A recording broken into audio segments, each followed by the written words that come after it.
नमस्ते दोस्तों। और हमारे चैनल में आपका फिर से स्वागत है। भगवान शिव के भक्तों में आपने पुरुषों के कई नाम सुने होंगे, चाहे वह लंका अधिपति रावण हो या दक्षिण भारत के कनप्पा जी। लेकिन एक स्त्री के बारे में कम ही सुना होगा। आज हम बात करेंगे एक ऐसी स्त्री की जिसकी भक्ति से प्रसन्न होकर भगवान शिव उसी के नाम पर ज्योतिर्लिंग के रूप में स्थापित हो गए। ये बात है घुश्मेश्वर ज्योतिर्लिंग की, जो महाराष्ट्र के छत्रपति संभाजी नगर के पास वेरुल गांव में स्थित है। इस मंदिर का इतिहास कई संघर्षों से भरा हुआ है। मुगल और मराठा संघर्ष के दौरान इस मंदिर का कई बार पुनः निर्माण किया गया और उसके बाद पुनः विनाश किया गया। लेकिन 17वीं शताब्दी में श्रीमती रानी गौतमबाई होलकर जी ने इसका वर्तमान स्वरूप में पुनर्निर्माण किया था। तो यह ज्योतिर्लिंग किस तरह प्रकट हुआ था, आइए यह पुराणों की कहानी से जानते हैं।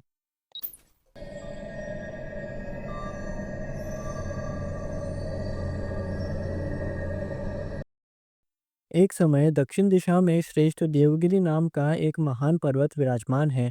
उसी के पास भारद्वाज के कुल में उत्पन्न हुए एक सुधर्मा नाम के ब्राह्मण रहते थे।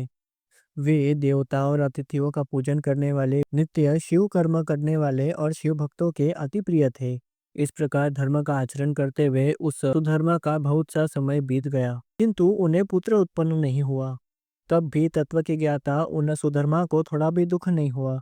आत्मा ही अपना उद्धार करने वाला है और वही अपने को पवित्र करने वाला भी है। ऐसा मन में विचार करके वे सुधर्मा दुखित नहीं हुए, किंतु उनकी स्त्री को इस बात का बड़ा दुख रहता था। वह नित्य अपने पति से प्रार्थना किया करती।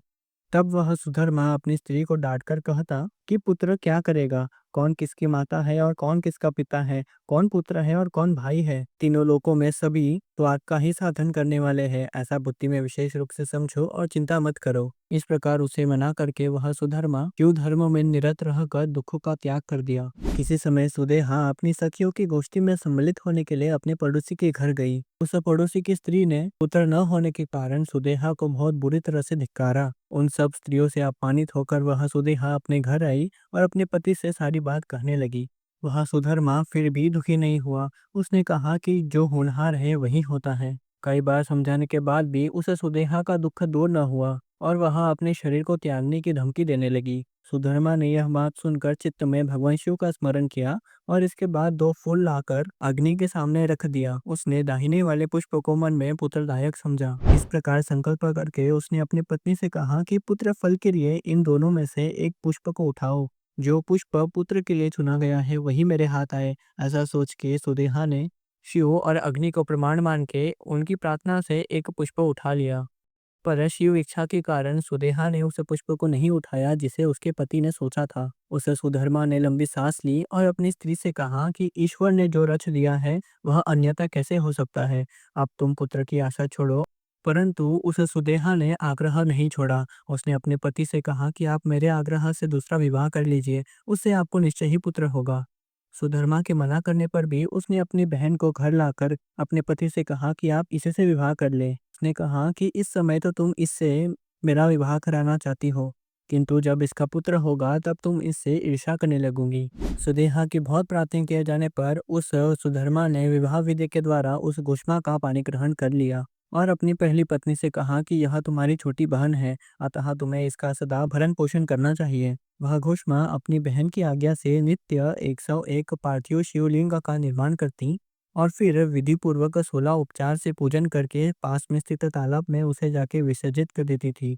ऐसे हर दिन शिव पूजन करते हुए उस घुष्मा के 1 लाख पार्थिव की संख्या पूरी हो गई। इसके कारण शिव जी की कृपा से उसे एक पुत्र उत्पन्न हुआ। पुत्र के कारण उस घर में सब जगह खुशहाली थी। परंतु वह सुदेहा अभी अपनी बहन से ईर्ष्या करने लगी। पहले उसका जो हृदय शीतल था वही अब तलवार के समान हो गया। अभी वह अपनी बहन के पुत्र को देखकर बहुत दुखी रहने लगी और उसका विरोध करने लगी।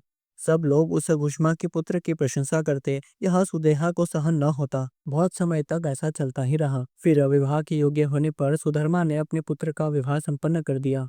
सारे घर में खुशियां छा गई, लेकिन सुदेहा दुख के मारे पृथ्वी पर गिर पड़ी। उसने विचार किया कि मेरे हृदय की आग अभी घुष्मा के आंसुओं से ही शांत होगी, अन्य किसी प्रकार से नहीं, यह निश्चित है। फिर एक दिन सुदेहा ने छुरी लेकर रात में सोए हुए पुत्र के अंगों को खंड खंड करके काट डाला और रात्रि में ही ले जाकर उसी तालाब में उसके अंगों को फेंक दिया जहाँ घुष्मा नित्य पार्थिव शिवलिंग का विसर्जन करती थी। ऐसा सब करके वह बहुत सुखी हो गई। सुबह होने पर घुष्मा और सुधर्मा अपने नित्य कर्म करने लगे। इसी बीच वह वधू खून से लथपथ होकर और अपने पति के शरीर के टुकड़े से युक्त शैया को देखकर जोर जोर से रोने और चिल्लाने लगी।